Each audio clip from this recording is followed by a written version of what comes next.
is intended for responsible adults only. We advocate for the repeal of marijuana prohibition for adults. We discuss the science, culture, and controversy about America's marijuana laws. We do not advocate or encourage any illegal activity and advise all listeners to learn their state and federal marijuana laws by visiting norml.org, Norml.org.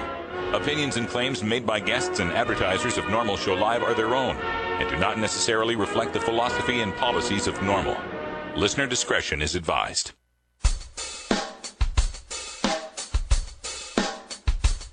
You take a seed, you plant it, you grow it, you dry it, you roll it, you smoke it. You take a seed, you plant it, you grow it, you dry it, you roll it, you smoke it, and it goes down smooth. Hey! Spanning the continent to bring you the truth about cannabis and marijuana law reform. I smoke pot and I like it a lot. From the promise of legalization. And I think that we need to rethink and decriminalize our marijuana laws. To the agony of prohibition. One major responsibility is to encourage people to use less drugs. The National Organization for the Reform of Marijuana Laws presents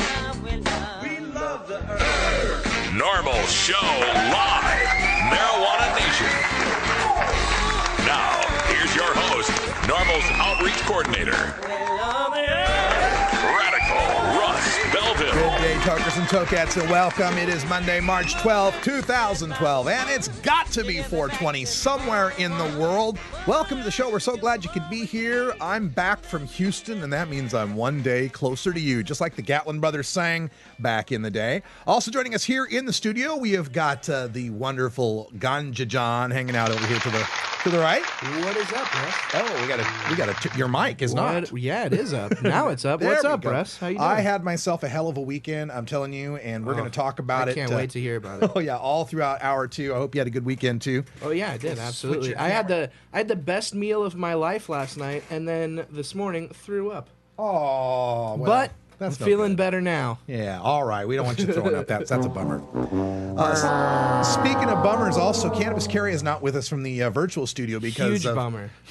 Car troubles getting back and forth and around. Drove over a piece of wood, wrecked a rim. Yeah, it's broke a fuel pump, all kinds of stuff. I know. We'll get her take on that probably on tomorrow's show. Also joining us here, we've got Wiz Kaliko hanging out at the end of the table. How you doing, Wiz? Hey.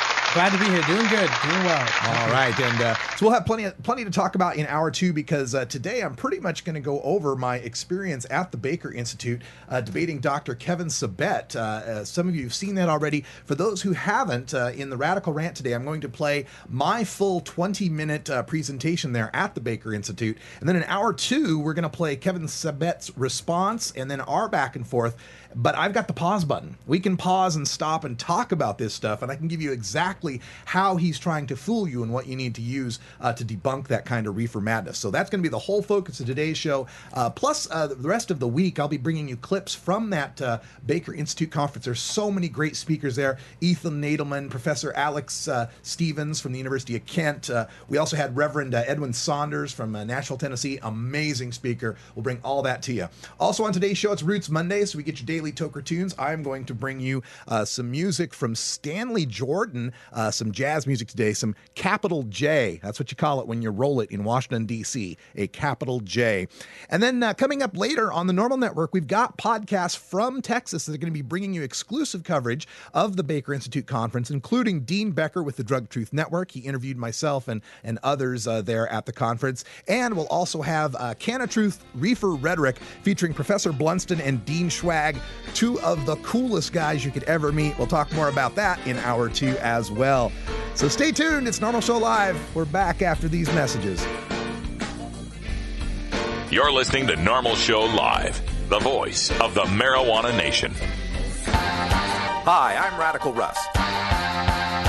One of the best things about marijuana is the wonderful aroma. But when you travel a lot like I do, that aroma becomes a suspicious smell. That's why I endorse stealth-products.com, the leaders in smell-proof containers. From smell-proof vacuum bags to smell-proof backpacks and duffel bags, all the way to smell-proof digital safes, stealth-products.com has you covered. Stealth-products.com brings you safe, secure, odorless layers of protection with activated carbon fiber. Backpacks and duffel bags are simple black so as not to attract attention with a logo or flashy design. Now, nothing is perfectly odor controlled from the detection of drug dogs, but with proper vigilance, containers from stealth-products.com will help you avoid nosy humans. You're now listening to Elliot Beats. Stealth-products.com. Stealth-products.com.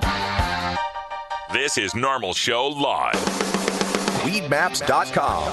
I'm Radical Russ from Norml. In my job as outreach coordinator, I travel every month, and when I'm on the road, I need a fast, accurate way to find the medical marijuana dispensaries in the area. So I turn to Weedmaps.com. Weedmaps.com has the best dispensary locator online or on your mobile device. Search by zip code or let Weedmaps find you, and in seconds you'll have the addresses, phone numbers, and customer service reviews for the medical marijuana dispensaries in the local area. Weedmaps.com also has a section devoted to helping you find a doctor who understands and recommends medical marijuana under your state's law.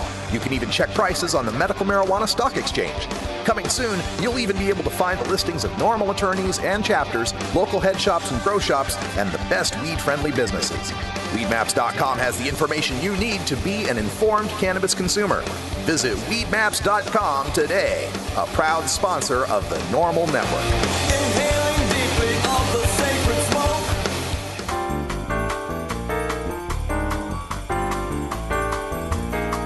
Medical marijuana, industrial hemp, consumer cannabis. It's time for this week's Norml News with Cannabis Carey. Cannabis Carey is unable to join us today, so I'm Radical Russ here with your Norml News. This weekend, Thursday and Friday to be precise, there was a drug policy forum at the Baker Institute for Public Policy at Rice University in Houston, Texas. I was a part of this forum that was entitled "The War on Drugs Has Failed. Is legalization the answer?" Speakers included Norml Advisory Board member and PBS travel host Rick Steves, Ethan Nadelman, the executive director of the Drug Policy Alliance, Professor Alex Stevens from the University of Kent, Reverend Edwin Saunders from Interdenominational Church in Nashville, Tennessee, and so many others. It's really worth your time to go out and find that video. I've got it posted at our blog at stash.norml.org. I've also got a Huffington Post piece up on it, so the links are there if you want to see all of these presentations. We'll be bringing you a lot of coverage from these presentations, some of the highlights on the rest of this week's shows here at Norml Show Live. But for today, I would like to give you some coverage of this that appeared in the Fox News coverage in Houston, Texas. So we go now to Fox Houston for this video. Earlier this week, televangelist Pat Robertson said adults should be able to buy marijuana just like they buy alcohol. But the devil's in the details. And today at Rice University, experts grappled with how legalization might look. Ned Hibbert is here now with their perspective. Ned. Guys, we all know the reasons why illegal drugs, marijuana, are banned, but half of Americans now say marijuana should be legal. And that will actually be on the ballot in November in Colorado and Washington State. So for some, legal pot might not be just a pipe dream much longer. If we are going to legalize, and it looks like we will in at least some states, we've got a lot of details to work out. Namely, how to move marijuana and possibly other drugs from the black market to the open market.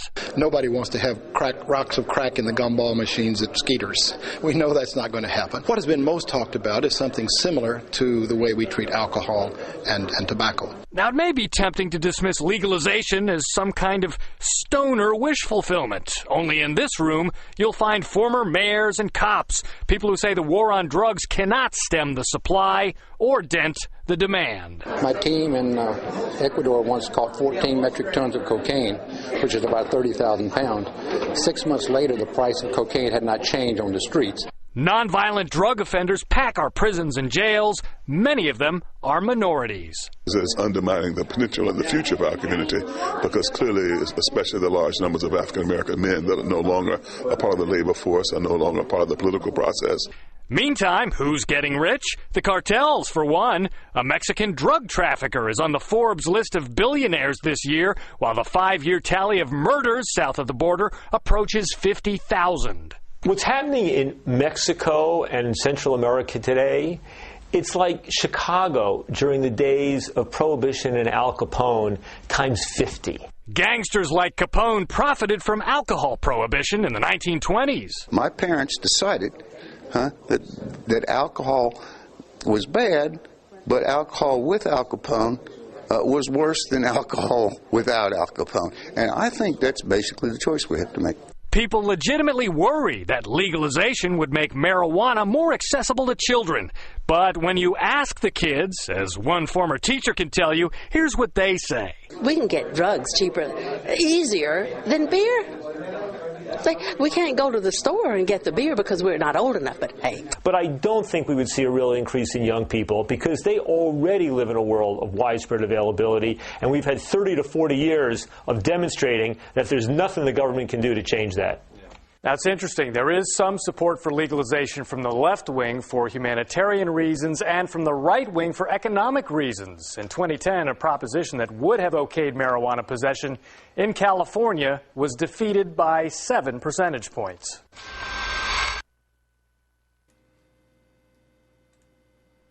And of course, is Fox in Houston with that news report. Going to more news here, we get from the Los Angeles Weekly blog, marijuana initiatives in California flaming out. This is speaking about that last week, the Americans for Safe Access and its partner, the Bay Area's Food and Commercial Workers Union, UFCW, pulled the plug on the highest profile marijuana initiative aimed for the November ballot. The group's Medical Marijuana Regulation, Control, and Taxation Act would have created a statewide body to police, tax, and generally keep an eye on dispensaries. And for now, supporters seem to be hopeful that a State Assemblyman Tom Amiano will carry the torch with a bill that might extend the lives of pot shops in the state by mirroring the ASA's would-be initiative. But what's more, as the Times notes, fundraising among the 5 marijuana initiatives has been difficult, even as the dispensary business has been largely profitable. Dispensary operators know that broader legalization could lower prices and bring more competitors into their business. Now, in response to that, I decided to go back into my archives to bring you some posts from that era. July 10th, 2010, Stoners Against the Prop 19 Tax Cannabis Initiative is born, the brainchild of one Dragonfly de la Luz, who wrote, "Why pro-pot activists oppose Prop 19? Myth. This is our only chance to take a step in the direction of legalization. Fact.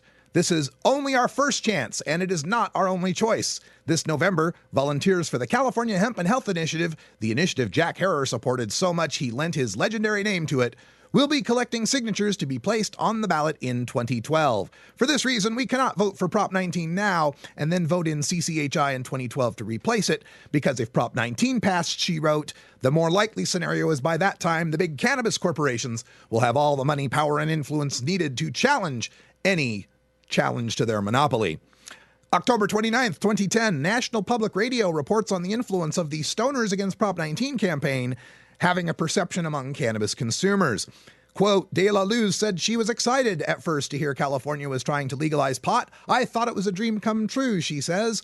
"Then I read it and realized it was a nightmare." She's now actively campaigning with her group Stoners Against Prop 19. She says the initiative would create too many restrictions. Californians would only be able to legally process, possess, and share or transport a mere ounce of pot, and they would be able to only grow it in a 25 square foot area. As election nears, De La Luz has been debating opponents and trying to convince other pot smokers. Her arguments worked on a man who calls himself Alibaba, who's in California for the marijuana harvest season and stopped by to share a few joints. November 3rd, 2010, Prop 19 has lost by 3.5% and did particularly poorly among the marijuana-growing counties of Trinity, Humboldt, and Mendocino. From De La Luz's blog, Prop 19 was a tragically flawed initiative that ultimately defeated itself by being so poorly written as to be a Pandora's box of unintended consequences. Still, we can learn from its mistakes to draft a better initiative for 2012. We are already working to get the California Cannabis Health and Hemp Initiative, also known as the Jack Harrer Initiative, on the ballot. Thank you to all who saw Prop 19 for what it was and stood up against it, even in the face of ostracism from some members of the cannabis movement. I look forward to working with all cannabis activists and enthusiasts to bring true legalization in 2012. Keep pot for the people and corporations out of cannabis. March 9th, 2012. Wait until 2014. Marijuana legalization all but dead in California. From the San Francisco Weekly, nobody likes to celebrate with a loss, but for the medical marijuana movement, 2010 and the historic defeat of semi-legalization measure Prop 19 already look like the good old days. Feast turned to famine quickly. Multiple marijuana legalization and medical marijuana reform ballot initiatives vied this year and last for a spot on the voters' ballots in November. But United Food and Commercial Workers and Americans for Safe Access withdrew on Thursday their Medical Marijuana Regulation, Control, and Taxation Act, and leading proponents of legalization initiative Regulate Marijuana Like Wine are already looking ahead to 2014. Meanwhile, the three legalization measures are still starving for billionaires. A few weeks ago in LA, proponents for repeal cannabis prohibition, regulate marijuana like wine, and the California Cannabis and Health and Hemp Initiative issued a statement of unity that included a clarion call to rich people. All ballot initiatives were in desperate need of cash. They remain so today. Strangely enough, I can find no blog posts from Dragonfly with commentary on this story. Now, speaking of California and the effects they are facing in their crackdown, we have a report from the San Francisco Weekly under a bill introduced last month by a Southern California assemblywoman. Driving while stoned would result in an automatic DUI offense. The proposed bill would tag this offense onto the section of the vehicle code that addresses drunk driving. This new section states that any level of cannabinoids or synthetic cannabinoid compounds found in a driver's blood or urine up to 3 hours after a traffic stop would equate to a DUI, according to Assembly Bill 2552, which was introduced by Assemblywoman Norma Torres, Democrat of Pomona. However, cannabinoids remain in the body for days or weeks after consumption, according to California Norml. If passed, Torres's bill would essentially criminalize outright operation of a motor vehicle by any marijuana user. So hopefully tokers know enough beer drinkers skilled enough to stay under .08 to designate drive them to work. Torres introduced the bill quickly and quietly. No press release accompanied AB 2552's February 27th unveiling. Now, this, of course, is very troubling. A zero-tolerance bill for THC in the blood or metabolites in the urine. Extremely troubling here because, again, the metabolites stay in your urine for up to weeks or months after one has driven. A completely different scenario than what we're talking about with Washington State and their 5 nanograms of THC in the blood, which is still unscientific and arbitrary, but it has a little more grounding in that a lot of people would be impaired under that limit. With a zero tolerance limit, we're talking about most people being unimpaired. It's sad that either one of these has come in front of the voters and in front of the legislatures. But in the case of this zero tolerance bill in California and the 5 nanogram bill they're trying to pass in Colorado, these are standalone measures. Standalone measures they are using to try to criminalize cannabis consumers, and Norml unequivocally opposes them. In the case of Washington with I-502, it's a 5 nanogram limit that comes with legalization. And legalization is the prime directive. We will always support that. Finally, just one little comment that I have. I want to point out that the Norml Silver Tour, our good friend Bobby Tuna, Robert Platshorn, the Black Tuna, sent us out a press release about the unveiling of medical marijuana billboards in South Florida. 2 48-foot billboards urging passage of a medical marijuana law for Floridians will be unveiled, strategically placed along Pompano's busiest thoroughfare, Sample Road, between Powerline Road and Military Trail, just across from Costco. These signs carry a potent message, and let me bring the sign up to you. For those of you listening on the podcast, it's a sign featuring a man in a wheelchair and a hand holding out a marijuana leaf that says, "Legalize medical marijuana. I'm a patient, not a criminal.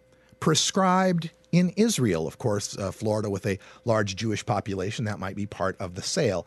I'm a patient, not a criminal. And while I appreciate what Bobby's doing with the Silver Tour and trying to pass medical marijuana in Florida, I am once again offended by the notion that because I'm not a patient, I'm somehow a criminal. Healthy people smoke pot too. Let's just say I'm a patient, not an outlaw, because that's what we are. Anyone who's smoking pot, whether it be for medical, religious, or personal reasons, is an outlaw. We're not criminals, not any one of us. We're not harming anyone. And even if you want to argue we're harming ourselves, the harm to ourselves is negligible. It's something you'll see me talk about in my debate with Kevin Sabet that I'm playing later on today. Stick around for the Radical Rant at the end of the show, and we'll talk more about that. And stick around for hour 2 when we'll tear apart the drug warriors' arguments piece by piece.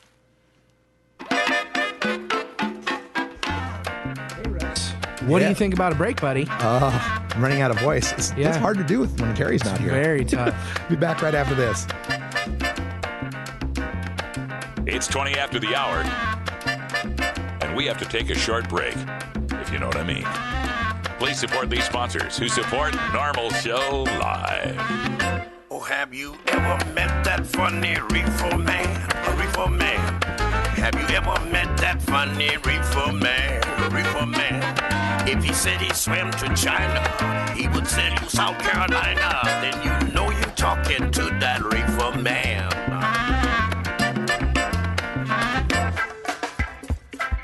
I'm Sub Cool from Team Green Avenger. At TGAgenetics.com, we are working on the leading edge of medical strains. Our strains are rigorously tested for THC, CBD, THCV, and other critical cannabinoids. Know your grow. Check out our genetic diversity at TGAgenetics.com, the home of Jelly Bean, Jack the Ripper, Vortex, and other award-winning cannabis strains.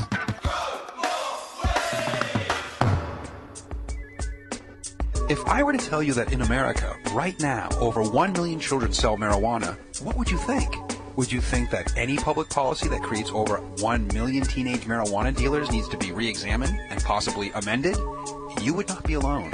The members of the National Organization for the Reform of Marijuana Laws, aka Norml, have been working since 1970 to reform marijuana laws such that responsible adults, not children, sell and use marijuana. Isn't it high time to reform America's misguided marijuana laws? This is Alan St. Pierre, Executive Director of Norml in Washington, D.C. Only concerned citizens can effectively end the federal government's nearly 70-year-old prohibition on responsible adult marijuana sales and use. Want to know more about how you can help? Contact us at Norml, toll-free, 888-67-NORML, or by visiting the organization's popular and informative webpage at Norml, Norml.org. Georgia. Hi, this is Willie Nelson, and I need your help. Our marijuana laws are terribly unfair, and they make criminals out of law-abiding citizens. Nearly 2,000 Americans are arrested every day on marijuana charges, and we are unfairly destroying the lives and careers of hundreds of thousands of people simply because they smoke marijuana. These are not criminals. They are average citizens like you, good neighbors who work hard, raise families, pay taxes, and contribute to their communities.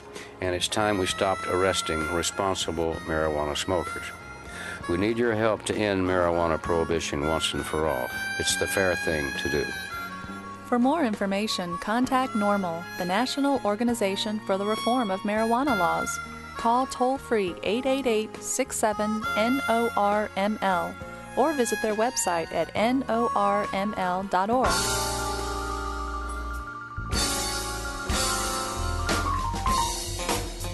It's time for your daily Toker Tunes, the best in 420 friendly music from all genres that uplifts, entertains, and informs the public. Today we bring you tunes for Roots Monday, our celebration of the music that evolved into the popular modern music of today. We pick the best of blues, country, folk, and jazz with a 420 feel and serve it up for you every Monday. If you'd like to submit your song to be played on Norml Show Live, send it to us at stash@norml.org.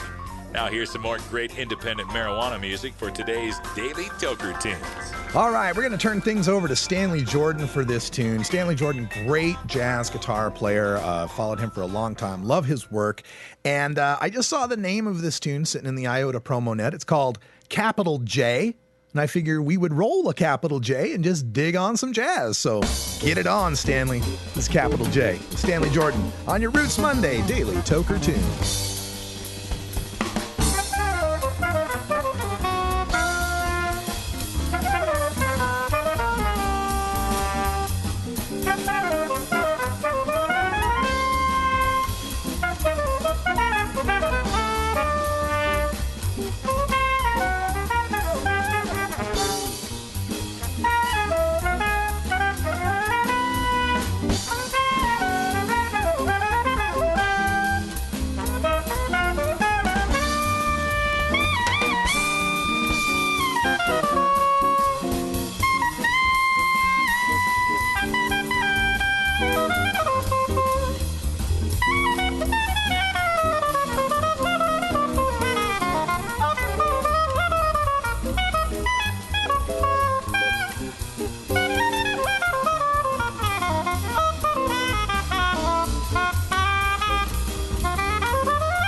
From the colleges to the pros, X Games to Olympic Games, and joint rolling contests to bongathons, it's time for Norml Rock Sports. Hey, just a quick note, Herb Thrasher wanted me to pass on from Norml Rocks is that we have our new Reefer March Madness pool. That's right, if you're into bracketology and the NCAA March Madness, you can turn in your own bracket by joining up at cbssports.com. Create yourself an account at cbssports.com and then visit our blog at stash.norml.org and search for Reefer March Madness. We've got our bracket up there. You can compare it to us, see how well you're going to do. It's a simple pool where you get a point in the first round, 2 points in the second round, 4 in the next round, and so forth for every pick that you get right. There's no real prize involved here other than bragging rights amongst all of the cannabis community. Plus, I'm kind of curious to see how well stoners do against the general CBS audience out there. Check it out at our blog, stash.norml.org, Reefer March Madness. Alternative Medical Choices offers healthcare the way it should be. Easy to access, patient-centered, team-based, and quality-focused. We offer a variety of natural, affordable healthcare treatment options like primary care, group acupuncture, massage, and assistance with OMP registration. As a patient, you will have a team of experts working with you to make you the best you can be. Call Alternative Medical Choices at 503-288-5579 or check us out on the web at altmedchoices.com. Pod 2.0. It's not your father's Woodstock weed.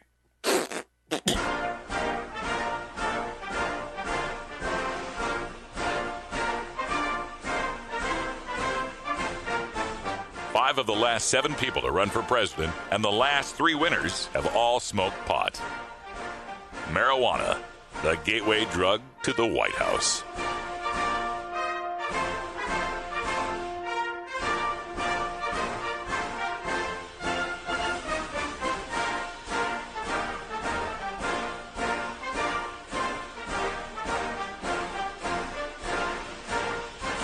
That just have something to say. All of us can get a piece of that pie. And the reason we don't have headway is because that 1% can't figure out how they're going to make all the money.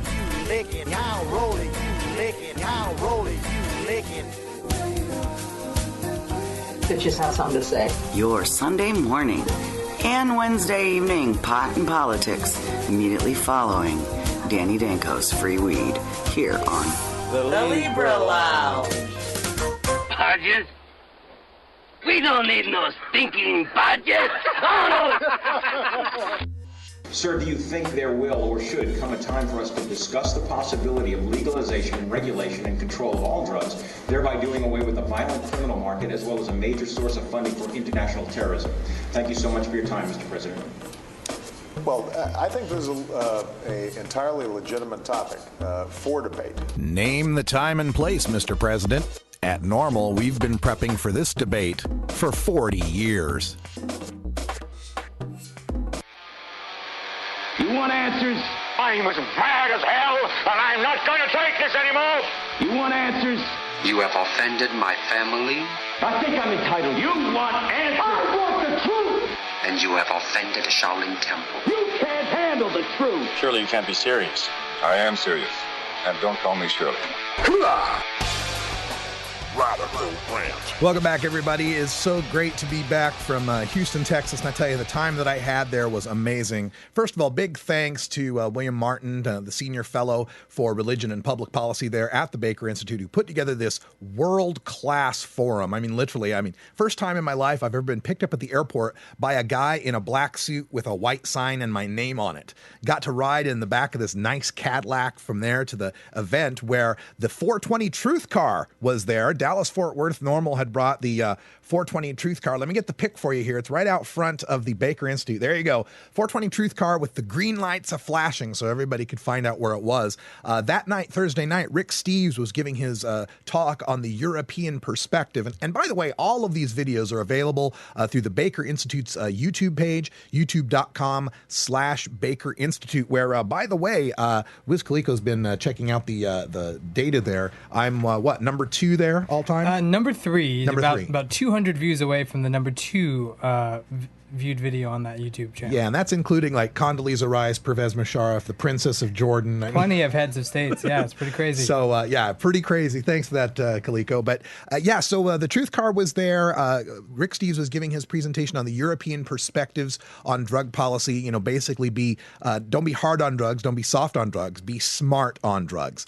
Then the next day, the panels began.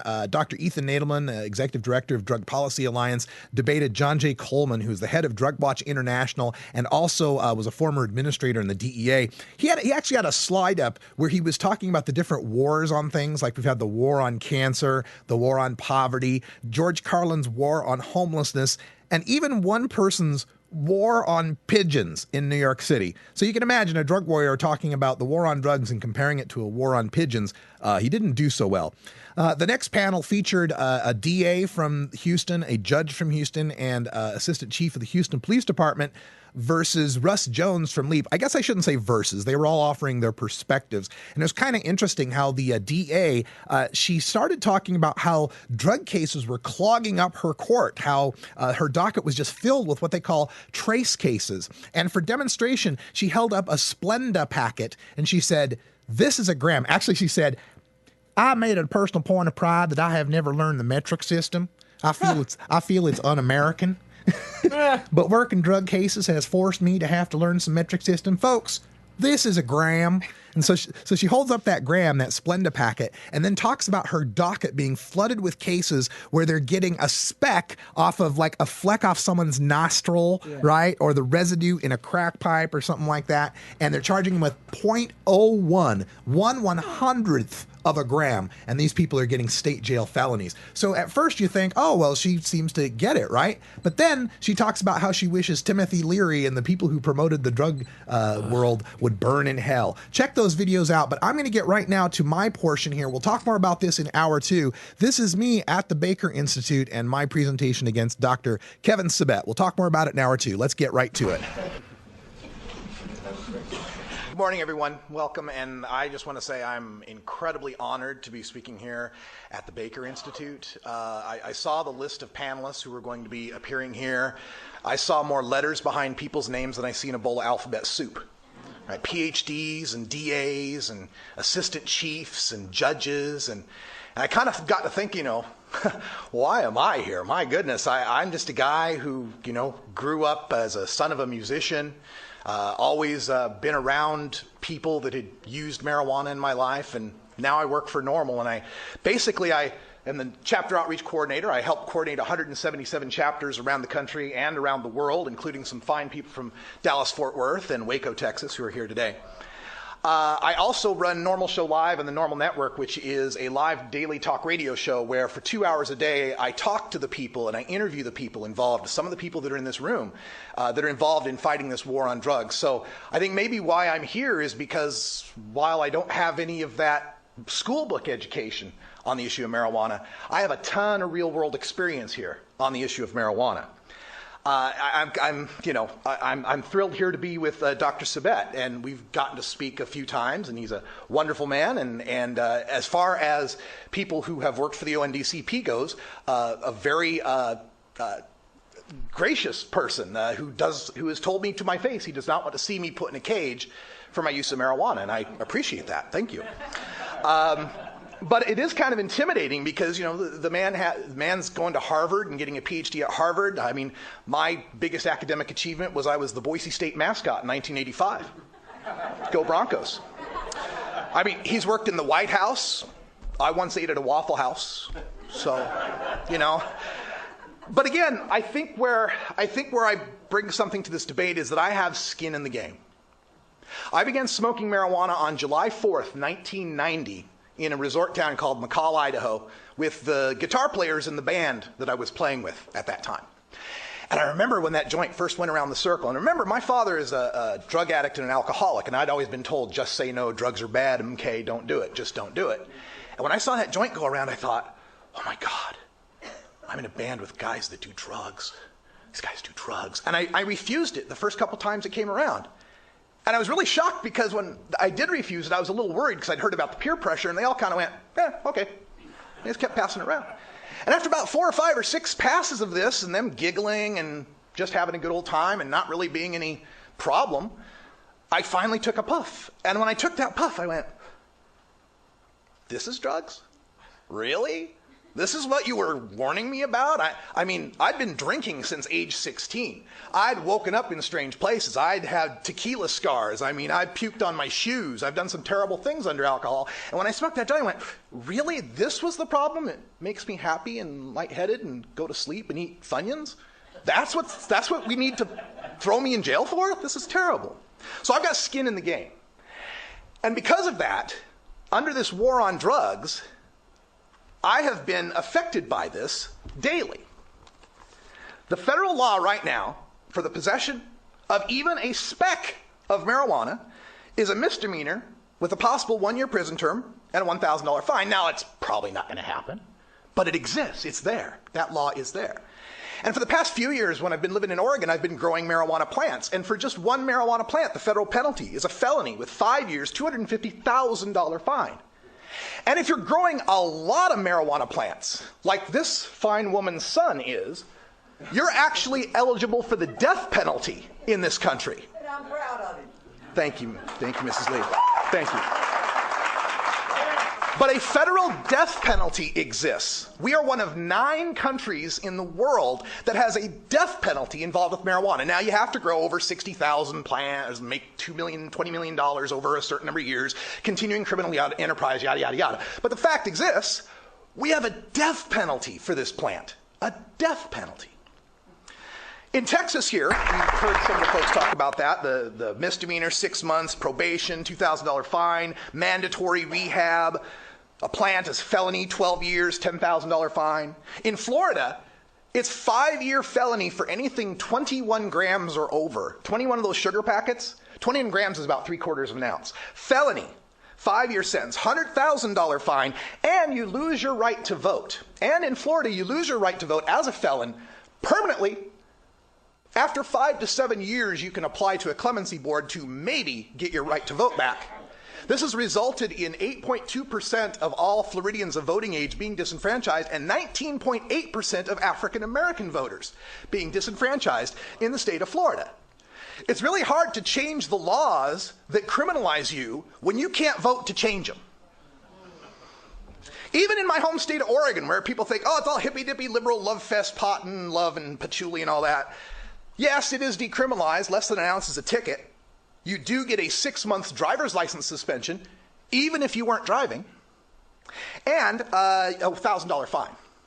But over an ounce in the state of Oregon is a felony, 10-year sentence, $100,000 fine. We go from 28 grams as a ticket to 29 grams is a 10-year felony. So it isn't even good even in the state of Oregon, where people think it's all hippy-dippy sun and light. And the folks here, and when I saw a slide up there that said, oh, there's only 0.3% of people in prison and 0.1. Well, first of all, sucks for them, huh? But for all the rest of the things that happen that have nothing to do with being in prison or being arrested. First of all, if you've been arrested, you can be considered a drug criminal for the rest of your life. That follows you around. If you're a student, you can lose your financial aid, because if someone's got a drug problem, the last thing we want them to have is a college education. You can lose your federal housing for being arrested for marijuana. It can be used against you in child custody cases. And these aren't just abstracts to me. These are my friends. Every person I know smokes marijuana. Every person I know and interact with directly smokes marijuana. And not just I smoked a joint at the class reunion. I'm talking daily and weekly marijuana smokers, and not just medical smokers, people like me who just like to smoke pot. That's all we like, just like to smoke pot. And even without the arrest, we've got people here like myself who've been living in fear of police officers. When I saw this assistant chief up here talking about, the neighborhoods and the cities, I thought back to all the times when I wanted to call a cop, I wanted to interface with a police officer, but that thought was in the back of my head, better not. Are you sure you don't got something on you? You sure not going to come back to your house and want to check things out? You sure not going to want to bring a dog to your car? How many crimes go unreported? How many women live in domestic violence situations where they won't report the guy beating them because, well, they've got drugs and they might lose their kid? I mean, the tendrils of this are so intertwined, and I talk and deal with these people every day. And the bottom line is that this war on drugs essentially says to me, Russ Belville, the federal government thinks you ought to be in a cage because you like to smoke pot. Now, if you'd like to go home and drink, you can drink Crown Royal until you pass out. That's fine. If you want to smoke, you can buy cigarettes and smoke until you get lung cancer and die. Don't got a problem with that. But if you want to smoke a little pot that never killed anyone, makes you happy and want to eat Funyuns, makes jazz sound good, we got to put you in a cage. And I just think that's fundamentally wrong. Now, to this question, the war on drugs has failed. Is legalization the answer? Well, as Russ Jones, the very well-named Russ Jones said, we don't have a war on drugs, we have a war on people. I have never seen a DEA agent point an automatic weapon at a marijuana plant. But a few of my friends working in dispensaries have had automatic weapons pointed at their heads. A few people that I've reported on have had armor-clad thugs breaking into their homes, throwing flashbang grenades, wearing body armor, shooting their dogs while their children are in the house. But I have never seen them point that gun at a plant. And while it is a war on people, it's not really a war on all people who use drugs. Like comedian Paul Mooney once said, I have the complexion of protection. I'm a middle-aged white guy. I'm not going to get busted for weed. Probably never. Probably never. So it's not a war on people who use drugs. It's a war on some people who use drugs. And wait a minute, it's not even really a war on drugs, because in this society we celebrate drugs. You can't turn on TV without seeing another drug ad. I mean, we got beer ads funding the Super Bowl. We got Viagra ads everywhere. Look, what's up with those two people in the bathtubs anyway? I don't get that.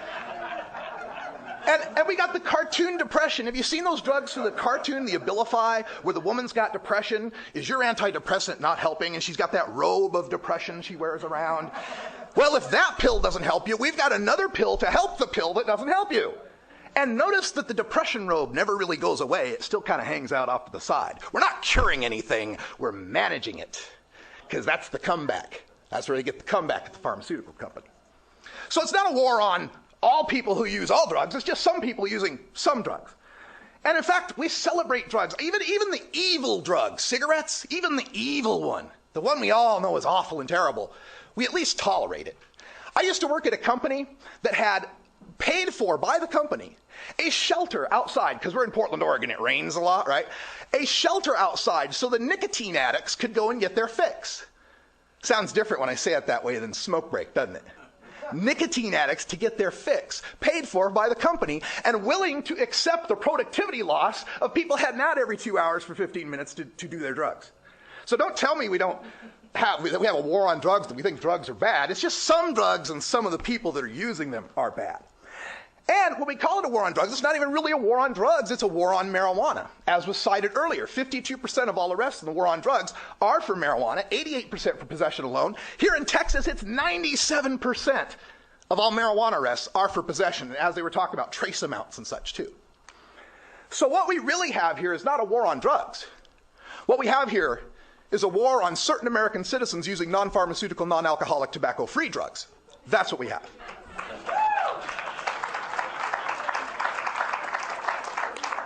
So the first premise of the question, the war on drugs, is kind of not exactly a true premise. And the other part is, has failed. Has failed at what? What has it really failed at? Because if you look at this with the right perspective, the war on drugs is an incredible success. I mean, if you own pharmaceutical stock and you're worried about medical marijuana competing with Xanax or Paxil or Prozac or any of those drugs, or the opiate drugs that you sell, well, the war on drugs is doing great to keep that natural cheap competition out of your market. If you are an owner of prison stocks, or you work as a prison guard in California, where the median income for a prison guard is $74,000 a year. By the way, speaking of well-funded drug lobby, that's twice my salary. We have, if you're a cop and you want to keep your thumb down on a certain neighborhood and a certain class of people, there's nothing better than the war on drugs for collecting fingerprints, getting people in the system, being able to shake them down, maybe find some other crime they might be up to. And if you're trying to provide jobs for underskilled, undereducated people, those jobs that have flown out to Mexico and China, the factory jobs, the manufacturing jobs we don't have anymore, the war on drugs is an incredible success in providing underground income for people, for keeping unemployment rates below what they would really be if we looked at inner city neighborhoods and tried to find out. I mean, already what's the black unemployment in most inner city neighborhoods? In the 15s, 20s, 30s? How much higher would it be if the kids that were dealing had to apply for unemployment instead? We would see massive amounts of unemployment. So if the war on drugs is all about creating jobs for cops and rehabs and prison guards and kids dealing in the streets, it's an amazing success. But let's take it at its face. Let's take it what we're really intending here. The war on drugs is a failure because of what Nixon said, right? Nixon said we're going to do a war on drugs, we're going to end abuse and dependence and reduce the harms and all that. Well, people who've been up here before have already told you all about that it hasn't really worked. So, is legalization the answer? Well, again, depends. Is it the answer to stopping all people from ever getting high and using drugs and never causing any harms? Not at all. No, no. In fact, if you legalize, as some people have suggested, there might be a slight uptick. There might be some people that had never tried pot who think, well, it's legal now, let me give it a shot. There might be people using pot now who think, oh, well, now that it's accessible and cheaper, I'll use more of it. But again, people are smoking pot now, and I haven't yet seen much harm from that in the first place. Maybe the legalization is the answer if our goal is to reduce harm. The harm of the crime and the prohibition-related violence, the harm of kids dealing in the high school parking lots, then maybe it is the answer. But for this entire question, I reject the initial premise. I reject the entire initial premise that it's any of the government's business or wherewithal or desire to stop me from smoking pot. I don't see the need to do so. I have been an employed citizen. I have worked and paid taxes for 20 years. I've consulted on Wall Street. I've worked in hospitals. I've done IT work, some of the most complex brain mechanics that you can get involved with, doing network analysis and such. I always figure if Carl Sagan could smoke pot, so could I. And it didn't seem to hurt my brain much either. So when people are talking about this war on drugs, you always have to boil it down to the fact that we're talking about arresting people and messing with their lives in an attempt to stop them from smoking pot. And we must address, is that even really something that's worth doing? Somebody said, the DA here said, or the assistant chief, what if we had a stone society? Oh, we'd end up with a stone society. Heaven forbid we have more people that are mellow, get along with each other, laugh, eat some Funyuns now and then. Oh, what a terrible world it would be. Now, I don't mean to diminish the problems of other drugs. I have experience in that realm too. Like I said, my father's a drug addict. My father was addicted to speed. He was addicted to marijuana. He was addicted to alcohol mostly an alcoholic. But for all those years, my dad was an alcoholic, and I was suffering as a child from the things that happened. Him being away for 2 weeks at a time, him getting all drunk and a little wacky in the house, and the terrible things that happened to me as a kid. Not once did any group of cops ever try to break down the door, throw in a flashbang grenade, and haul my dad off for my well-being. Never happened. But if it had been the pot, they'd have done that. We let people be alcoholics, but we don't throw them in prison for it. We do deal with their alcoholism if it causes problems to other people. But for the alcohol itself, we don't throw them in prison. And this is happening not just to random statistics. I mean, I can give you the stats. 102 million people have tried it. 26 million people in America will smoke pot this year. That's more tokers than Texans. You know, they said, don't mess with Texas, don't mess with tokers. Okay? We are nothing to fear. There is nothing scary about us. Our smoking pot is not going to cause us to run riot in the streets, go crazy, start shooting heroin or anything like that. We are productive, responsible, law-abiding citizens. Now I know some of you might see, well, I see those pot rallies and all the tie-dye hippies and long hair and the piercings and the dreadlocks and, you know, they're a little crazy and they support Ron Paul and stuff. Whatever the stereotype you want to put in there. But understand that because of the illegality of marijuana, you're only seeing the tip of the iceberg. The people with nothing to lose. The people who can be out and proud. You're not seeing the doctors, the lawyers, the teachers, the cops even, who use marijuana because they can't be out and proud. They can't talk about this. Now, and one more stat. 2.6 million people in America are just like me. They smoke pot every day this month. 2.6 million people smoke pot every day this month. That's more than the population of Houston, Texas. We cannot have a policy that says the entire population of Houston, Texas are criminals. It makes no sense. And finally, to wrap up, whenever we talk about this war on drugs and the other side wants to talk about what we're going to, what the effects might be, we get a lot of the muddying of the waters with weird statistics, things like, well, we can't legalize marijuana because alcohol and tobacco only bring in $40 billion worth of taxes, but they cost $400 billion worth of social effects. Yeah, that would be scary if marijuana were alcohol or tobacco. But alcohol and tobacco, if I'm not mistaken, kill people and are highly addictive. And marijuana is not. So I'm not scared by that. And there's a whole bunch, we don't really lock people up. Not a whole lot of them. Well, even one person locked up for using marijuana is one too many. And finally, this idea that we want to cut the head off the snake. I heard that. We're going to cut the head off the snake. We're going to go after the big guns. The big guns like Patricia Spotted Crow, just north of us in Oklahoma, who's doing 12 years in prison for the sale of $31 worth of marijuana. 2 dime bags she sold. She's got 12 years in prison, separated from her children. What about the children, right? How about Dale Schaefer and Molly Fry, medical marijuana providers in California, growing marijuana under the state's Prop 215 in accordance and cooperation with their state, county, and local people, busted by the feds, now serving 5 years in prison each. Dr. Fry is a cancer survivor, breast cancer. She was growing it for other cancer survivors. She's in prison. And a friend of mine from Georgia, whose daughter was rousted from her bed in the middle of the night, 16 years old, grabbed by her hair by SWAT teams with assault rifles pointed at her head because some kid in her class knocked her off for having a gram or two. These are real stories happening to real people. So why not legalize marijuana? Why not? Well, it's not harmless, but it's not alcohol. It's not tobacco. It's far less harmful than that. The results we've seen with alcohol and tobacco show that we can legalize the worst of drugs and yet bring down the harm from them through regulation and education. And it separates marijuana from those hard drugs that are truly devastating and cause the faces of meth that we were scandalized by. And finally, remember, when anybody says that we need to continue what we're doing or make cosmetic changes around the edges, they are saying one of two things. Russ Belville needs to be in a cage, or Russ Belville needs to be forced into a rehab he doesn't need, forced to be mandatorily re-educated, forced to be P-tested when he's not causing harm to anyone. Thank you for your time.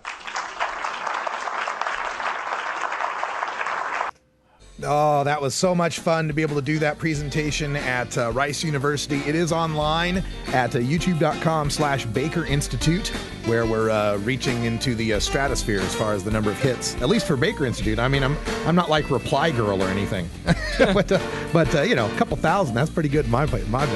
Hey, we're going to stick around and talk about this in hour 2. Toker Talk Radio. We'll take your calls. I've seen 810 area code calling in all day long. We'll get you in, but I want to talk a lot about this presentation. So for Ganja John and Wiz Quico, I'm Radical Russ. Thanks for joining us here at Norml Show Live. Stay tuned for Toker Talk Radio. And until next time, take care of each other, Tokers.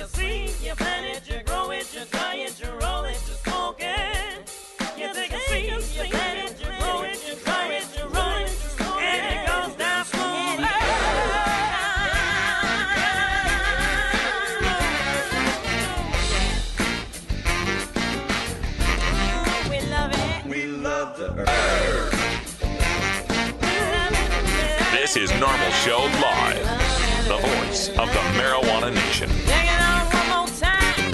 You take a seed, you plant it, you grow it, you dry it, you roll it, you smoke it. You take a seed, you plant it, you grow it, you dry it, you roll it, you smoke it. You take a seed, you plant it, you grow it, you dry it, you You're roll listening it. to the Norml Network, where the time is 420, 24/7, 365.